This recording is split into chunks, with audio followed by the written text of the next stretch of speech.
మీనరాశి వాళ్లకు ఈ వారంలో పని ఒత్తిడి, మానసికమైనటువంటి ఒత్తిడి కాస్త ఇబ్బందులు పెడుతుంటాయి. కాబట్టి ఎప్పటికప్పుడు కూడా వీరు ప్రశాంతతను కోరుకుంటూ ఉంటారు. చేసిన పని మళ్ళీ మళ్ళీ చేయవలసినటువంటి సందర్భాలు ఎదురవుతూ ఉంటాయి.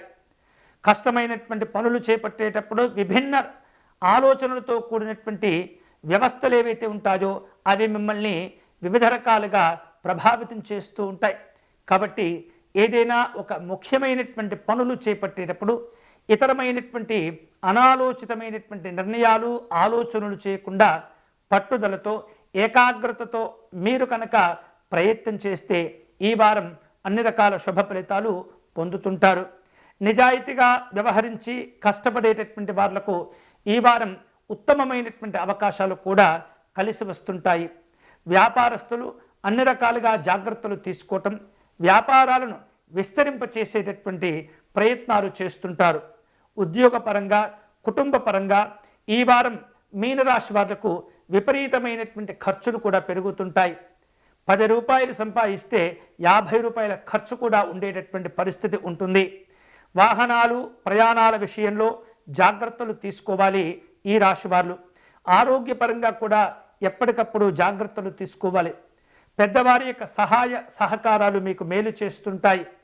వివిధ రూపాల్లో అవకాశాలను కూడా సద్వినియోగం చేసుకునేందుకు ఎప్పటికప్పుడు కూడా మీ పెద్దవారితో అనుకూలంగా, అలాగే ఒదిగి ఉండేటటువంటి లక్షణాలతో మీరు వ్యవహరిస్తూ ఉండాలి. కొన్ని రకాల వ్యతిరేకమైనటువంటి శక్తులు మిమ్మల్ని ఇబ్బంది పెట్టేందుకు కూడా ఎప్పుడూ ప్రయత్నం చేస్తుంటాయి ఈ వారంలో. అలాంటి అన్ని రకాల సమస్యలను దూరం చేసుకునేందుకు, అలాగే మీ పైన ఉన్నటువంటి అసూయ, రాగద్వేషాలు తొలగించుకునేటటువంటి క్రమంలో ఈ వారం మరిన్ని శుభ ఫలితాలు పొందేందుకై, సమస్యల నుండి బయటపడేందుకై ఈ మీనరాశి వారు ఆంజనేయ స్వామిని పూజించటం మంచిది.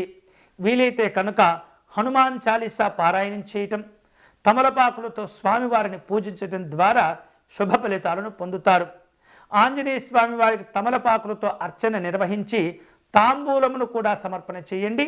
మీరు అనుకున్న పనులు చక్కగా పూర్తి అవుతాయి. ఇవి ఈ వారం వార ఫలాలు.